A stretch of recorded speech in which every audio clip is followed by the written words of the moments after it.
So we have Christian Sedelmeyer with us today, and this is the 5th interview in a series called Musicians Workbench, which, if you've never tuned into one before, it's basically an opportunity to talk to great musicians about their music, among other things, their process, improvisation, creativity, a little bit of their story as well.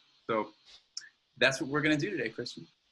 Yeah. Hope that's okay. I hope that's the same brief that you got. You didn't lie to me. It's well, I mean, yet to be seen, I suppose. The memo, it was like a 20-page memo. Yeah, I sent before this. I know. It's really intense. But today won't be as intense, I promise. So let's just start. Maybe tell us just a little bit about your background, where you're from, and how you started playing. Yeah. I grew up in Erie, Pennsylvania. They call it Dreary Erie, the mistake on the lake sometimes. But those people are only talking about Erie in the winter, when it is kind of dreary. But the summertime, it's beautiful. It's a nice place to grow up. It's not in their tourist brochure, I'm guessing. What's that? This moniker is not in their tourist brochure? Yeah, no. Well, I don't know. It'd be an interesting way to go. But no, I don't think so. No, Erie's beautiful, right on Lake Erie. And yeah, I started playing violin when I was, my mom tells me a story about how I guess I was watching Sesame Street, and Itzhak Perlman was the guest, and I was just like blown away, and I was like, Mom, I want to do that. She's like, okay, whatever. Well, my dad's a guitar player and singer, great singer, and I had this like toy blue electric guitar that I would play along with him, strum along when he was playing, just kind of like pretend I was like important or something, I guess. Yeah. And I apparently, after I saw that Sesame Street episode, so the story goes, I grabbed that toy blue guitar and found a ruler in the house and started going like this. So she's like, okay, we got to get you some lessons. So you need to go. Yeah. I'm sorry, I'm getting some feedback on my phone. I don't know how to make it go away. Yeah. So I've tried the same thing with my phone. I put the volume all the way down, but it actually won't go all the way down. It'll go down to 1. Yeah, same here. This has never been an issue in the past, but if there's any Instagram ninjas out there watching, have any quick advice, feel free to chime in here. I'm just going to put it like over there so I don't really hear it. How about that? And you guys can see we'll try not to. My face. What do you think? You see my recording stuff. All right, there you go. You're going to be sideways. Where am I? Okay. Still look good sideways, Christian. Yeah, thank you. So yeah, a blue guitar and a ruler is what started it all. Yeah, and so that was, age 5, I started playing Suzuki classical violin and did that for, I guess I took lessons through high school. I was in an orchestra, the Erie Junior Philharmonic, from 6th grade through 12th grade. But also during that time, probably 7th grade, I really started getting into trying to play along with my dad in the music that he was really into. So 60s, 70s folk rock, like Neil Young, Paul Simon, Crosby, Stills and Nash, and would just kind of like start playing, I guess, fiddle, along with him, just kind of feeling it out and seeing, feel around the music. And I was really into that. And I think my teacher knew that. And so she kind of encouraged me to, even though we were learning this repertoire, to kind of make it my own and branch out and play whatever I wanted to. Right. And I think that was my first inclination towards improvising and playing non-classical styles on.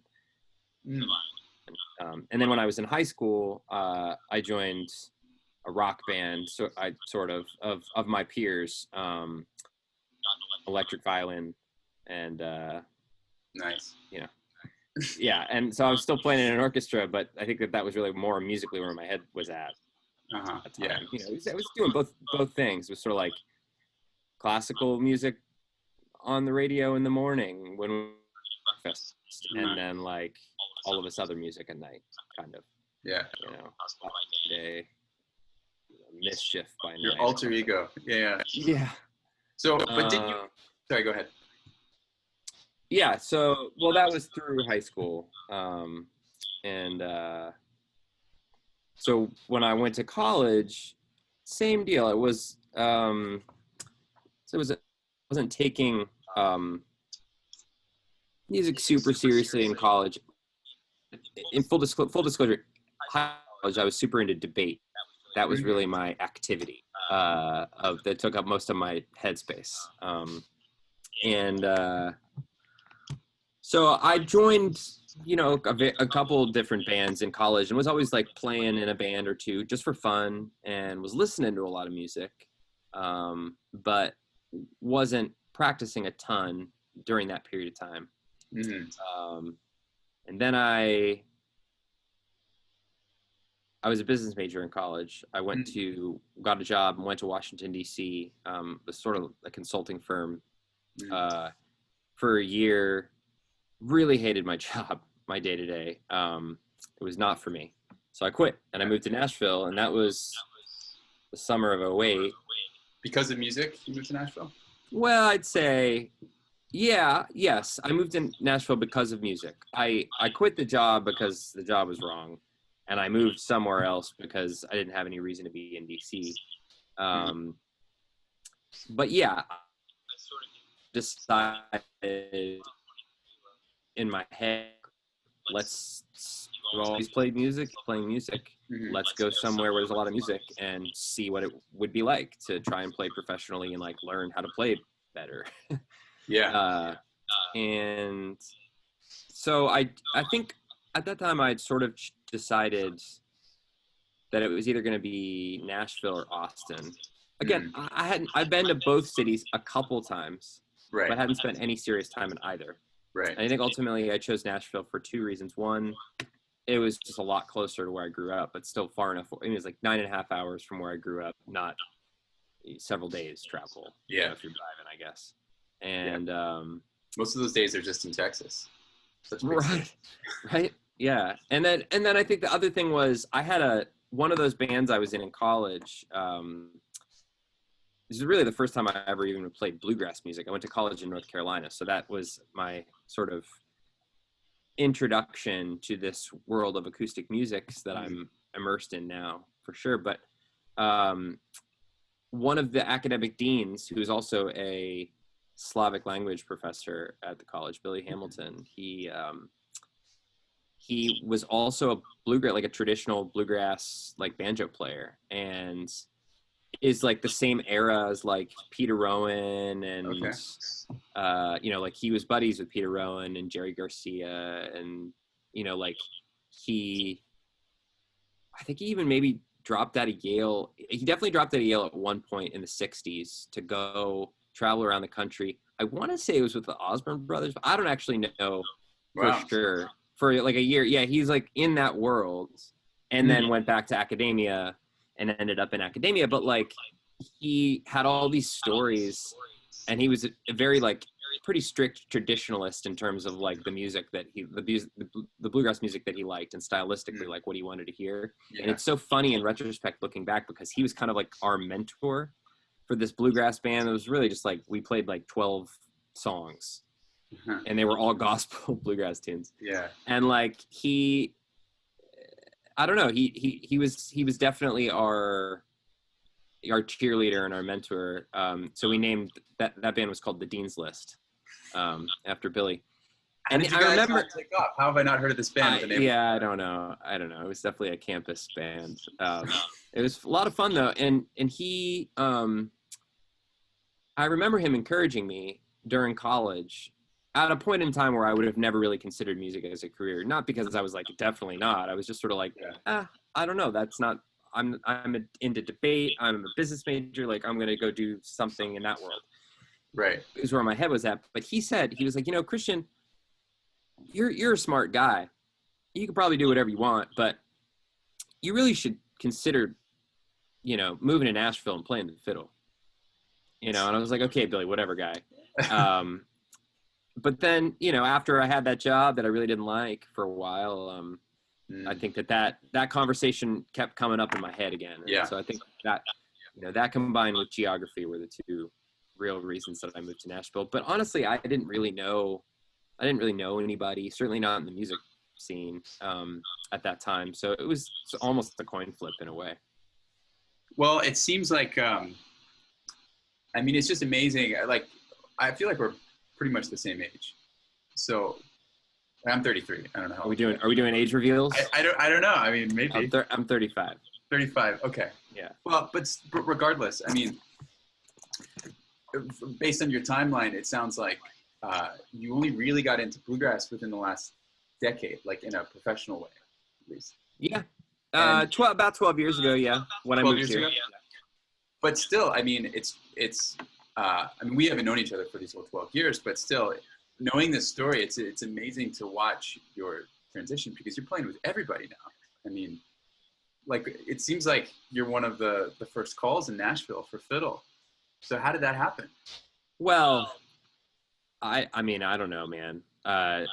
Certainly, I don't know if I would agree with that. I am very fortunate to play with some amazing players. There's no question. And yeah, I am really just excited about all the opportunities that I have and have had, and hopefully will continue to have. But I don't know.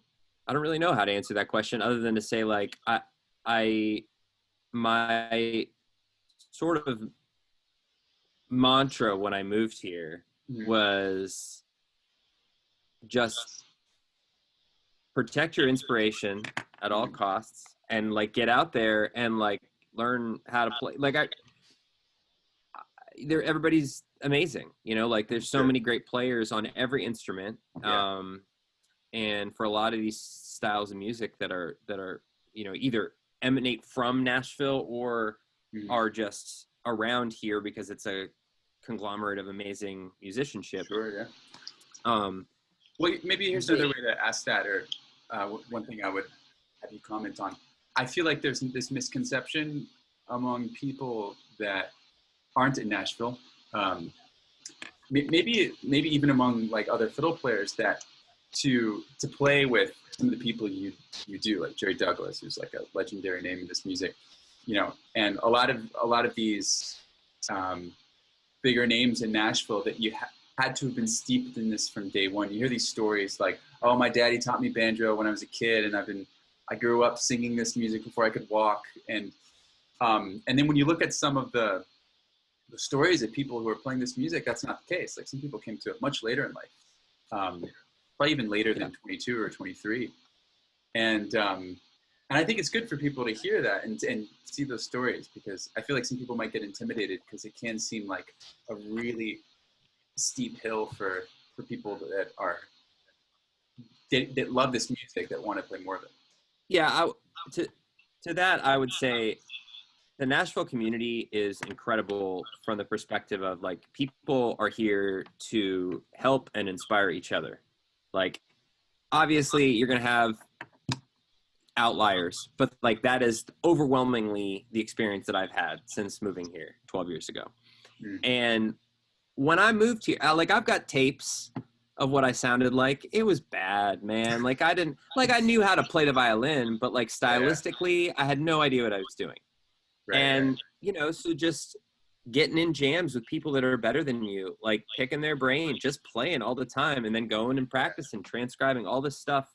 Like, in those formative years, it was just a total immersion. There were lots of jams happening all the time. I literally, the first jam that I went to, I found in the classified section of the newspaper. Wow. You know, because I just didn't know anybody. And I think, you know, but as soon as I did that, a couple of those, all right, now people are saying, oh, yeah, you should check out this other one. Oh, yeah, like, you play pretty good. You should, you know, check this other thing out. And that's how it was. And I was just available. You know, I saved a little bit of money from that year working in the job, and also ended up coaching debate part-time those first couple years I was here, which was really helpful, you know, so I didn't really have to worry about money too much. I wasn't really concerned with that. It was more just like, you know, let's just play all the time with all these people. And I was playing a lot, you know, and I wasn't making any money playing, but I was playing all the time. And learning a lot. And so much, yeah. And like, it seems like it was a long time ago, or that was a long period of time. And I feel, I mean, like, that's the beauty of music, right? Is, like, there's so much out there. Like, you could never, there's multiple lifetimes of things to learn. And, Yeah, totally. and that's why it's, you know, it's so inspiring to be, I don't know, engaged in music in general, but then specifically to be in a community like this, where that is where everybody's head's at. Absolutely. It was I think invaluable, you know, leagues and leagues of invaluableness for me. And I think that's really what it was. Just getting myself out there and learning how to get better, because and to support other musicians and stuff, which is something that I always liked doing and gravitated towards doing that. And so I think that probably has something to do with all the stuff that you were talking about earlier as well. I like that. But a lot of it is just like happenstance too. When you I met Jerry Douglas, it wasn't planned. You know what I mean? Yeah. So I like that you said learning how to get better, because I think some people just assume that the more you play, the better you'll get, just naturally. But it's probably I don't know if that's common misconception or not, but I anyway, that resonated with me, because I think it is like a very self-reflective process of getting better, knowing what you need to work on. Yeah, and just knowing yourself, and you know what you're capable of, but then also like being good to yourself and knowing that like you know, there's always going to be something out there that you don't know, and so you can either be excited about it or you can be bummed about it. Yeah, you know, and it's not always that easy. It's not like a switch. Sometimes you're just going to be in a funk, and sometimes you're going to be on top of the world, and like that's just part of it. And it's amazing because, you know, I've had similar conversations with a lot of musicians, and it doesn't really matter. I can say it doesn't matter their skill level or, you know, their resume, who they play with, and none of that. I mean, you hear stories about like Herbie Hancock talking about how he was in a funk musically, and there's this famous story of when, you know, he wasn't happy with any of his solos, and Miles Davis tapped him on the shoulder one night at a gig, and he said, leave out the butter notes, which he took to mean like the fatty notes, like the thirds of the chord and sevenths. And we just started playing, you know, his solos and comping without thirds and sevenths or whatever the butter notes were. And all of a sudden he like rediscovered music. So, I mean, I mention him because he's thought of as like one of the greatest jazz musicians of all time. So another thing I wanted to ask you, I want to talk a little bit about your record that you just released. But before we get to that, because there's a lot of violinists and musicians watching. So can you tell us a little bit about your practice method, if you have one, or how you go about learning new music? Yeah. I would say it's changed for sure and evolved over the years. And so I guess I could answer that question in eras, but I'll just, I guess, say like what this year has been like for me, because it's been weird for everybody. That's everybody, right? Yeah. And so I would say that like this has been the most non-conventional practice year of mine in the last 12. And that I have sort of actively decided that I'm not going to have a formula for it, because I'm not always in the mood for formulas right now. And you know, and whereas practicing often can be looked at as like a means to an end, I'm preferring these days to think of it more as, okay, this is an opportunity to tap into my emotions and the zone that I'm in, right? So rather, like if I'm in a bad mood or just a funky mood, it's probably not if I sat down to practice, probably not the right time to work on something that's super angular. Yeah. It's just going to piss me off. Right. So instead, it doesn't mean that the angular thing that was on the list to practice or whatever doesn't get practiced. It just doesn't get practiced right then. My practice at that moment might be just trying to understand how do I feel, and then playing those feelings and just like playing whatever comes to mind and just playing for the sake of playing. Yeah. And I found that I've been able to, I would say, more successfully create a writing process for me and a creation process out of trying to be in touch with myself and my mental and state and emotions. First and foremost, and then letting that dictate the practice rather than the other way around, where it's like, you know what I mean? And I guess that's sort of, it can be a vague concept, but that's sort of how I've decided to practice. If I don't have any specific thing that I have to work on, write for, or get ready for a session or something, that's a different type of practice, I think. Right, sure. But just generally speaking, I've been trying to do that for these last 4 or 5 months. And when I sit down to play, like first get in tune with how I'm feeling and then let everything flow from there. And it's been really great for me.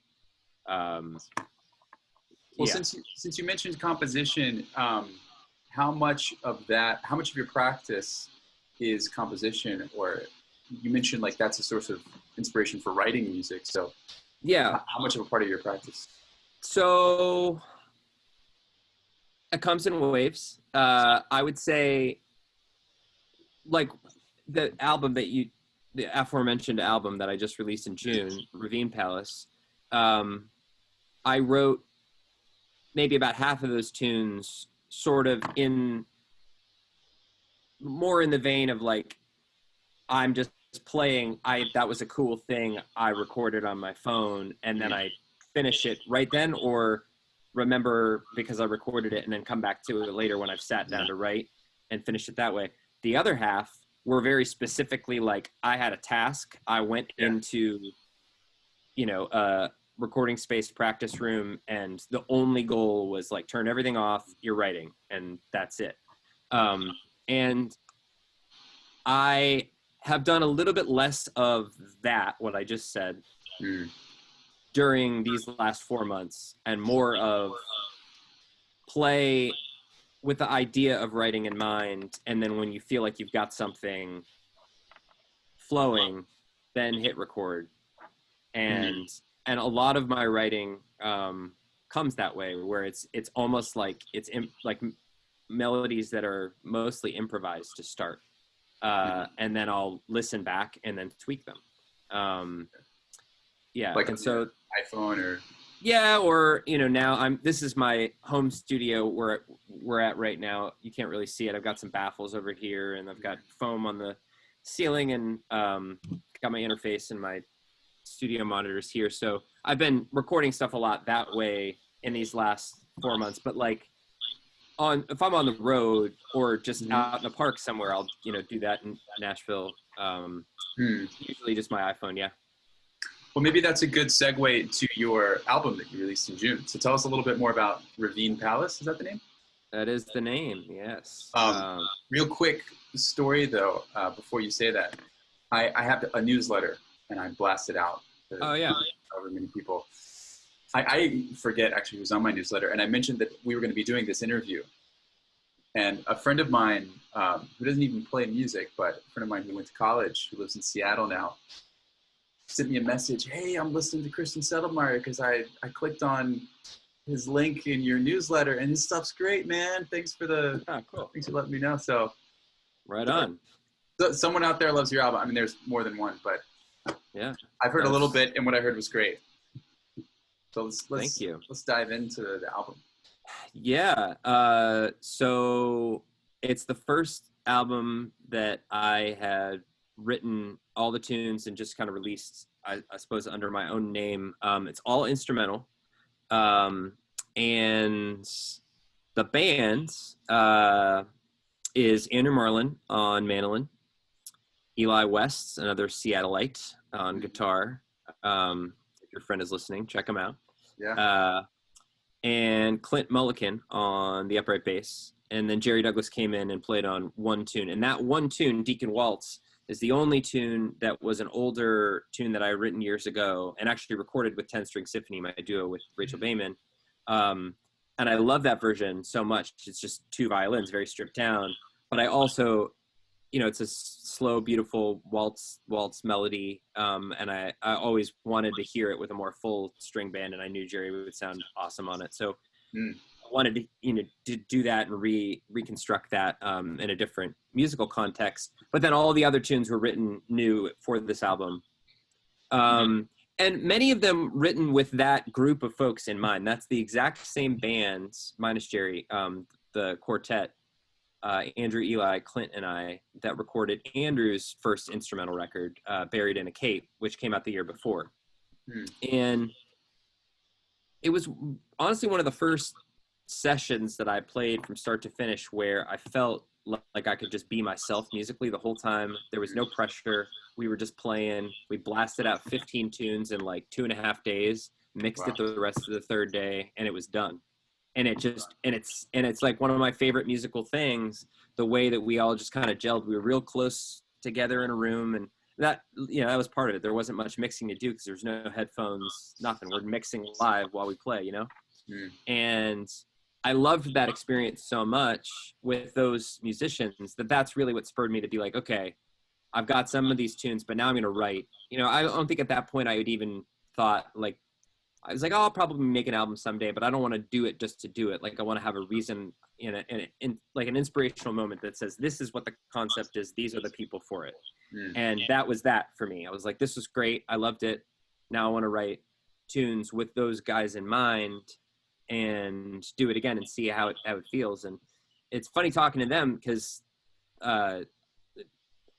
we've actually now made a record with Eli as well, like his tunes after we made mine. And they're all so different, but same players, same bands, but just how you have a different writing sensibility and maybe a different, like slightly different production sensibility, and how that comes to be. But they're all really beautiful kind of journeys in their own right, I think. And so that was sort of the writing process and the construct for how this could play out in my head. It was really more personnel specific, and how I wanted the music to feel. Dictated the kind of string bandy nature of what the music ended up being. You'll just have to make one with Clint now once Eli's right. Well, we're all giving him shit. It's Clint's turn. Yeah. Awesome. Well, I think we can open it up to questions now. Sure. If you're just joining us, hello. I'm sorry, a few people have waved. Hey, Anton. Oh, the Insta-wook. How's your back, man? Cool. So there's a lot of, we did a house concert at Arthur's a few months ago. It was amazing, by the way, Arthur. I don't know if you're still watching, but yeah, if anyone has any questions for Christian, you can leave them. We're both on Facebook and Instagram, so you can leave your questions on either platform. We have a secret person behind the scenes who's going to be feeding us questions. This is a very high-tech operation here. We can also answer your imaginary questions. I already know one question because my wife asks this every single interview. Okay. And it's because she is more than 8 months pregnant. Wow, congratulations. No, I don't think I even told you that. I didn't know that. And I guess she's just assuming that our daughter, we already know it's a girl, but I guess she's assuming that our daughter is going to learn violin because she's going to be forced to listen to it all the time. So Chris always asks, how old were you when you first started violin? I was 5. 5 years old. 5 years old, yep. Cool. So I hope you got that, dear. I hope you're listening. He was 5 years old. It's interesting. My instructor, she was Mary Ann Saylor. She's amazing. She would start children younger than that, but like rarely, and only if they could. Like I forget what it was exactly. My mom would know, but you had to be able to like hold your attention on one thing for a certain period of time if you were pre-5 for her to consider. I think that the youngest student that she ever had, I think, was maybe 3.5 or 4, but usually I think 5 was more, seems like a good age. I don't know. Well, if no one has any questions, I have a question for you. I didn't ask you this, but I said we were going to talk about it, so we probably should. Improvisation, or just creativity and improvisation. How do you You mentioned that a lot of your compositions come from melodic improvisations. Yeah. You're just playing, just channeling how you feel.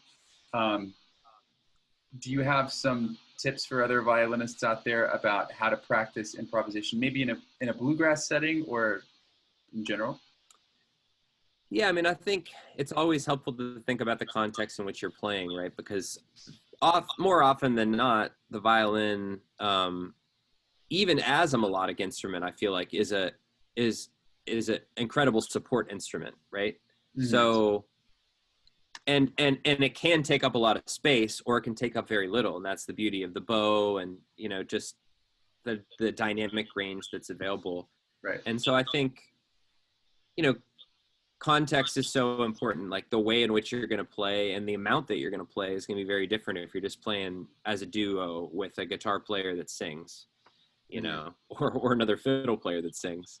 Than it would be if you were playing in a 5 or 6 piece band, where the roles might be not necessarily rigidly staked out, but maybe a little more flushed out and staked out than they would be with something that there's just 2 people, so there is all that space that's possible to fill. I mean, it needs to be filled, but like it's possible. Yeah. So I think that's always where I start. Is like, well, what are we doing here, and what are the other elements that exist, and are those elements improvising too, and are we interacting in that way, or is one just kind of like a constant thing, and then I'm moving around it? Mm-hmm. Because I think that if it's the former and everybody is interacting in an improvisational way, then it can be very, the situation can be reactive, mm-hmm. right? And you can overreact and you can jump on somebody.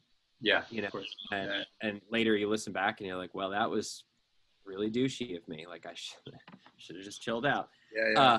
Or that reaction can be, like really perfect in that moment, such that then there's a chain reaction that ends up being very musically exciting. So I think that, if everybody is interacting, like you always need to have your ears wide open. You always need to be listening to what's going on around you. But what's happening might be a little more predictable. What the options that you have might be more predictable in a setting where it's like there is a singer playing a song that has a melody, a set number of verses and choruses, and there's going to be a turnaround and, some stuff in there. Where you can move in and out, and the job is to enhance the singer's like the melody and the words that are coming out, right? And to not get in the way of that. Whereas if it's just a bunch of people that are improvising and reacting to each other, the roles can be a little more, I guess, fluid.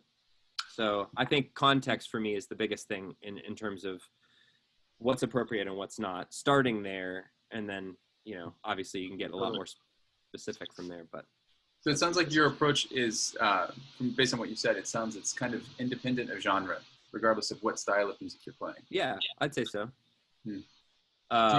Forgive me for not knowing this, but I know you as a bluegrass fiddle player, but do you play other styles of music? Yeah, I mean, I would say my sensibility comes out of like my first improvising days were playing like rock music, right? Sure. So and my job in that, like there weren't electric guitars in the band. Like I was the electric guitar. Right. And so playing that kind of music with, pedals and like distortion if it's called for or whatever. And so I think that really informed the way even that I play bluegrass now, which is to say, I think I've learned, the importance of understanding what the melody is, certainly in all of acoustic styles of music. And like understanding the role of double stops and like filling space and comping in those contexts. But it all comes like I feel like my like personality musically starts with the energy that I had playing in rock bands, and that informs the way that I play bluegrass or old time music or, country music of a variety of sorts, you know, and so, yeah, I like all of those things start with a sensibility that was really, in my mind anyway, seemed unrelated, but like when I think about it now, I know that it's all very interconnected. Well, yeah, I mean, it's interesting when you research many of the most iconic rock and roll musicians, how much of their musical identity was shaped by folk music. Absolutely. You know? In fact, I mean, rock is I guess the next part of that evolution from folk music in many ways. So, but you know, these stories of Jimmy Page, who, you know, in his autobiography, he writes that his guitar style, he was basically trying to imitate a banjo, how you play a banjo on the guitar. Or, you know, there's a lot of stories. I mean, on Led Zeppelin's albums, you can hear the mandolin. You can hear, yeah, you can hear the influence. It's awesome. Thank you, everyone, for joining. If you're just joining us, we're with Christian Sedelmeyer, and we're taking questions. So if you have any issues, well, if you have issues, maybe you can leave them. Hopefully they're good issues. I was going to say questions. You can leave them here in the chat, and Christian will be happy to answer your questions. Just scrolling through here. There's a lot of hand waving. Hi to everyone. Hope everyone's doing well. What a crazy time we're all in right now. A lot of musicians. And yeah, so maybe tell us a little bit about your upcoming projects, if you have any in the works. I know you recorded with Eli West. Yeah, we did. And, you know, I think at this point in time, just trying to, like I said earlier, this is a pre-coronavirus mantra of mine, but still, it's never rang more true than now, which is to say, protect your inspiration at all costs. Yeah. So I'm trying not to predict what the world's going to look like in 3 months or 6 months or whatever, and more just kind of like take it one day at a time, take it as it comes. And have been doing a lot of home recording, both of my own things and for other folks, and I've been loving that. Getting a little more in tune with what it's like to record when you're not under the gun of studio time that has overhead attached to it, you know? And it's a different thing. It really is. I mean, it can be bad. It could be like, oh man, I got like 2 weeks to perfect this thing. It's like, no, you really probably should have just knocked it out in 30 minutes, like, and let it go and moved on to the next thing. But there's, you know, finding that happy medium has been fun and also frustrating at times, but mostly fun and a good challenge. We have a question that came in from Jay Hamrick. Christian, when are we going to Arnold's again? Haha! What's up, Jackson? That's a great question. When are you coming to Nashville again? That's what I would say. But anytime. They're expanding their empire. So the next time you come to Nashville, have you been to Arnold's? I have not. I don't know what Arnold's is. Oh, Arnold's is terrific. It is it's a meat and three, very nice Southern food concept. You go in, you order your meat. Doesn't have to be meat. It could be fish, you know. I'm actually a pescatarian, so. Okay, so you can have the fried catfish is delicious. I will say, I haven't told Chris this, and my wife, Chris, who's watching, full disclosure here, I might as well say this publicly, but the last time I was in Nashville and I stayed with you, Christian, I was a vegetarian then too, or a pescatarian, but I had never had Nashville spicy chicken. And I know it's such a thing. I broke my rule, I'm embarrassed to say, but I don't regret it. And I can't even remember where I went, but it was supposed to be one of the best Nashville spicy chicken places. And it was very nice. Yeah. I'm still a pescatarian, but I'm glad that, you know, it was good to flirt with the devil a little bit.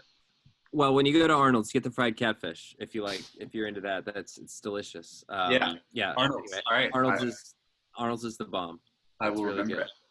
Very good. Yeah, anytime, Jackson. That's your answer. Happy birthday. It was his birthday recently. Oh, sweet. We have people, just so you know, Christian, and of the people that I recognize, we have people watching from Australia, Brazil, let's see where else. So my friend Anton, who's an amazing violinist, is literally in the Amazon rainforest of Brazil. That's amazing. And we did a great live the other week or so. Cool. From the forest. He was in the forest. But yeah, a lot of people I know. Thank you all for tuning in. Well, if no one has any other burning questions, I guess we can end this because it's about time anyway. So I want to thank you, Christian, for giving your time and yeah, man. Talking to me a little bit. Thank you. Thanks for putting this whole thing together. It's super cool and glad to be a part of it. Absolutely, yeah. Well, yeah. I just, it's hard to know what to do right now. I'm like you. I'm a touring musician and all my gigs. Yeah. So, I think we might as well use these tools for good. These tools of social media that so often get co-opted in other ways, and I think this is a way to do that. Connect with people and No doubt. Yeah, I mean, we got just got to keep rolling. And I one thing I would say, I don't know, to anybody who's out there, that I've been feeling during this period of time, is uncertain. You played shows for people and you toured, and now you're having to pivot into some other realm, whatever it is, just because we can't do that right now. Mm-hmm.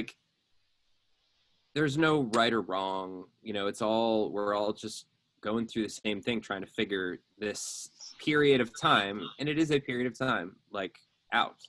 And I think what I've realized is that I know I am a performer. I love to play live music for people, that instant connection that you have with folks and just the vibrancy of that moment.